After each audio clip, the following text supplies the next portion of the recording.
News 8 Kannada ಸುದ್ದಿ ಸಂಚಯಕ್ಕೆ ಸ್ವಾಗತ. ಇಂದಿನ ಪ್ರಮುಖ ಸುದ್ದಿಗಳು. ಮುಖ್ಯಮಂತ್ರಿಗಳಿಗೆ ಉಪಮುಖ್ಯಮಂತ್ರಿಗಳು ಇವತ್ತೇನು ಬ್ರ್ಯಾಂಡ್ ಬೆಂಗಳೂರು, ಗ್ರೇಟರ್ ಬೆಂಗಳೂರು ಅಂತಕ್ಕಂಥದ್ದು ಪದೇ ಪದೇ ಚರ್ಚೆ ಮಾಡ್ತಾರೆ. ಮೊನ್ನೆ ಭಾಳ ಲಘುವಾಗಿ ಹೇಳಿಕೆಯನ್ನು ಕೊಟ್ಟಿದ್ದಾರೆ ಉಪಮುಖ್ಯಮಂತ್ರಿಗಳು.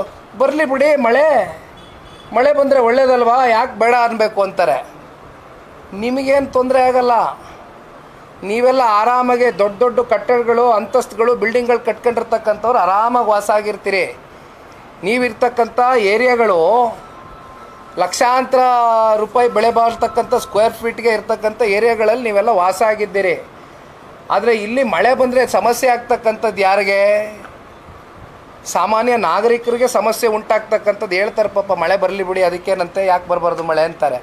ಬಟ್ ಅದಕ್ಕೆ ಪೂರಕವಾಗಿ ನೀವೇನು ಮಾಡ್ತಿದ್ದೀರಿ? ಈಗ ಸಾಯಿ ಬಡಾವಣೆಗೆ ಬರ್ತೀರಣ. ಸಾಯಿ ಬಡಾವಣೆಯಲ್ಲಿ ಏನು ರೈಲ್ವೆ ವೆಂಟನ್ನು ನಾವು ಇದು ರಾಜಕಾಲುವೆ ಹೋಗ್ತಾ ಹರೀಶ್ ಅವರು ಹೇಳ್ತಾಯಿದ್ರು, it is completely narrow down. ಯಾವ ರೀತಿ ಆಗಿದೆ ಅಂದರೆ, ದಟ್ ವೆಂಟ್ ನೀವು ದೂರದಿಂದ ನೋಡಿದರೆ, ಬಹುಶಃ ತಾವೆಲ್ಲ ಗಮನಿಸಿರ್ಬೋದು ಮಾಧ್ಯಮ ಸ್ನೇಹಿತರು, ಅದು ಹೋಗ್ತಾ ಇಷ್ಟಿದೆ ವೆಂಟ್. ಅದು ಎಲ್ಲಿಂದ ಔಟ್ಫ್ಲೋ ಹೋಗ್ತದೆ ನೀರು? ಅದು ಎಲ್ಲಿಂದ ಪ್ರಾರಂಭ ಆಗುತ್ತಲ್ಲೋ ಶಿವಾಜಿನಗರದಿಂದ ಬರುತ್ತೆ ಅಂತಂದರು ನೀರು.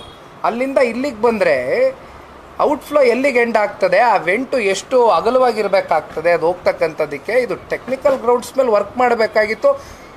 ತಂದೆಯವ್ರಿಗೆ ಬೆಳಗ್ಗೆ ನಾನು ಫೋನ್ನಲ್ಲಿ ಮಾತಾಡಿದಾಗ ಒಂದು ಮಾತನ್ನ ಹೇಳಿದರು. ಇದು ಒಂದೇ ಸಲ ಅಲ್ಲ, ಇದು ಅನೇಕ ಸಂದರ್ಭದಲ್ಲೂ 10 ವರ್ಷದಿಂದ ಪ್ರಕರಣ ನಿರಂತರವಾಗಿ ಮಳೆಗಾಲದಲ್ಲಿ ಸಾಯಿ ಬಡಾವಣೆಯಲ್ಲಿ ಆಗ್ತಾಯಿದೆ.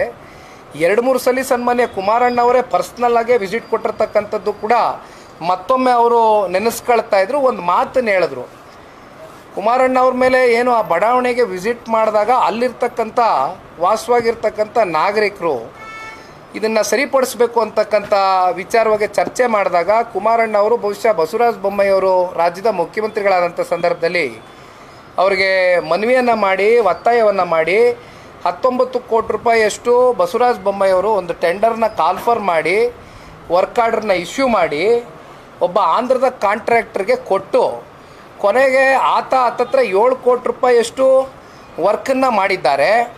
ಬಟ್ ಇವತ್ತೇನಾಗಿದೆ ರಾಜ್ಯದ ಪರಿಸ್ಥಿತಿ?